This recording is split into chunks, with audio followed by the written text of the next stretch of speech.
Hello and welcome to the UTV Vodcast. I'm Carol Jordan. This week saw the sentencing of a pensioner, Oliver McCormick, for some of the most shocking crimes, including human trafficking and controlling prostitution. But for the first time, it was revealed that he wasn't acting alone. He was part of a group of male pensioners preying on vulnerable young women.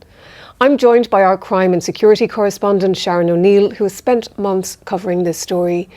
Sharon, thanks for being with me today. What did we discover this week?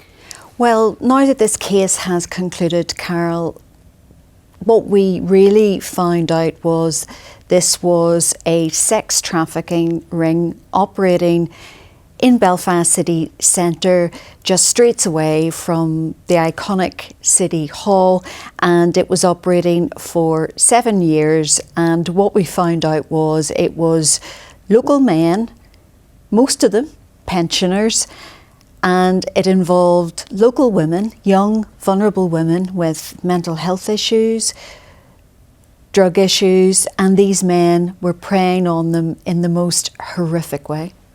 And how did the police connect these four men? Because it was revealed, wasn't it, for the first time, Oliver McCormick wasn't acting alone. Yes, it was really almost, Carol, a chat. Actually, they were investigating another sex trafficker. Really on the street, you'd call that a sex trafficker, a pimp. Somebody who rents out vulnerable women for sex, and they get the bulk of the money. And they feed the young women drugs. Women who are addicted to drugs, heroin, cocaine, etc.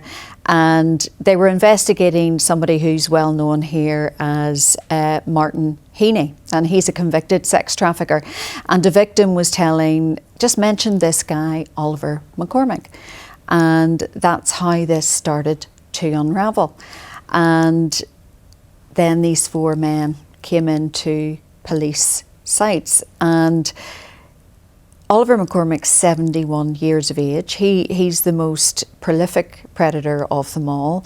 He admitted 40 offences: sex trafficking, controlling prostitution, drug offences, because he was feeding 9 young women their drugs. So he kept giving them their drugs, then taking them to various sex appointments around Belfast city centre. And he was also buying and selling them their drugs, and subjecting them to horrific stuff, using and abusing them. As the prosecution said, he was using these women as commodities to be sold. And their commonality, these men's commonality, was the women. And they shared the women, Carol. And the other men were Derek Brown. He is the youngest, believe it or not, at 61 years of age. He was sentenced last month for trafficking and drug offences. Then there's Kenneth Harvey. He was sentenced to 2 years for trafficking. And Robert Rogers, he was sentenced for brothel keeping and controlling prostitution. And all of this was under everybody's noses, just a few streets away from bustling Belfast city centre, from 2015 to 2022, when Oliver McCormick's name was just mentioned by chance in a conversation. Now, you've spoken to one of the leading investigators in the case, and she's told you about how shocking this is. What did you learn from her?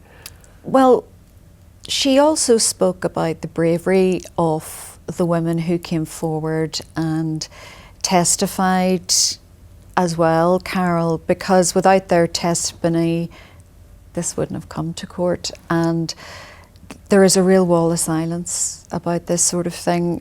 Oliver McCormick tried to intimidate one of the witnesses and also offered to pay her to try and stop her from testifying. And it was really difficult a difficult case to put together. And there was a lot of work involved in getting it to court and getting the women to trust police, because what these men were doing was telling the the women don't trust police. You can't talk to the police. You know, the police are they're the enemy type thing. And this was an investigator who has investigated a lot of things over the years and found this very shocking.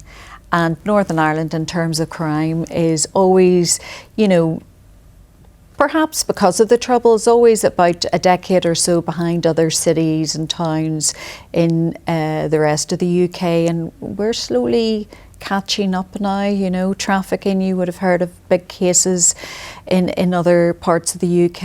It really is going on here. Organised crime gangs are involved in this type of activity as well. And, police are taking this case as an opportunity to tell us it's going on here right now, and it's still happening here right now. And you're right when you talk about, the survivors of this kind of abuse and just how difficult it is for them to trust and make that relationship with the police and to stand up in court and give statements. You've spoken to some of the families of the girls involved. What have they been telling you? Well, 2 of the girls involved, Carol, have since died tragically, and they met, they tragically died in separate circumstances, both related to drugs, and it is so tragic. Their lives were so tragic. They were controlled by these men in McCormick's case. She met McCormick when she was just 17 years of age, got hooked on heroin, and then he pimped her out, and she died from an infection caused by a dirty needle. And really her life was controlled by him. She had no way out, and really once you're caught in that cycle, it's very hard to get out. And the survivors, some of them have managed to get off the drugs, others haven't, and are still caught up in that vicious cycle. And it's a very, very dark world and a very dark underworld that exists here, just like any other city. One of the things that struck me was a statement by the mother of one of the girls, where she spoke about going out every night, looking on the streets, searching the streets for her daughter. I mean, it's really affected these families, hasn't it? This is a crime that doesn't just affect the woman involved, but there's a ripple effect, isn't there? Yeah, totally. And funny enough, you're saying that, and that's what the brother of another survivor said outside court yesterday after McCormick was sentenced. It does have a huge ripple effect, and there's a stigma with it as well. And people shouldn't be under an illusion thinking that, oh well, this won't happen to my daughter, or this won't happen in this street. It can, and it will, because that particular mother you were talking about went round the streets of Belfast looking for her daughter, went everywhere looking for her, and in the end she couldn't find her because she was in his clutches. And you looked at him in the dock, Carol, and he just looked like any other pensioner that you would pass in the street.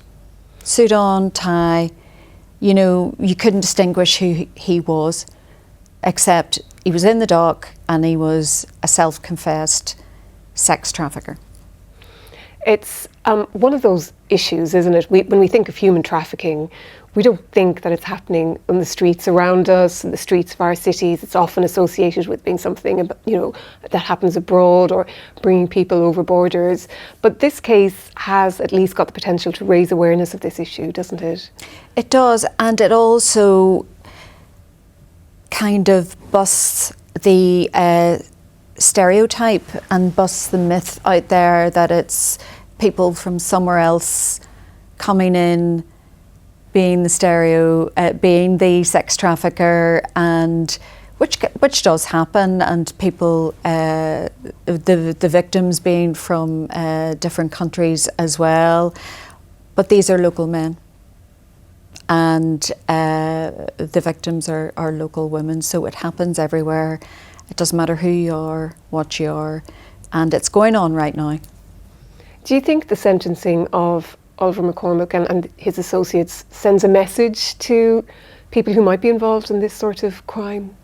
Well, There was a lot of fury in court whenever the 7-year sentence was handed down. Obviously, judges are guided by sentencing guidelines, and a lot of factors were taken into consideration as health is guilty pleas, which avoided a number of trials.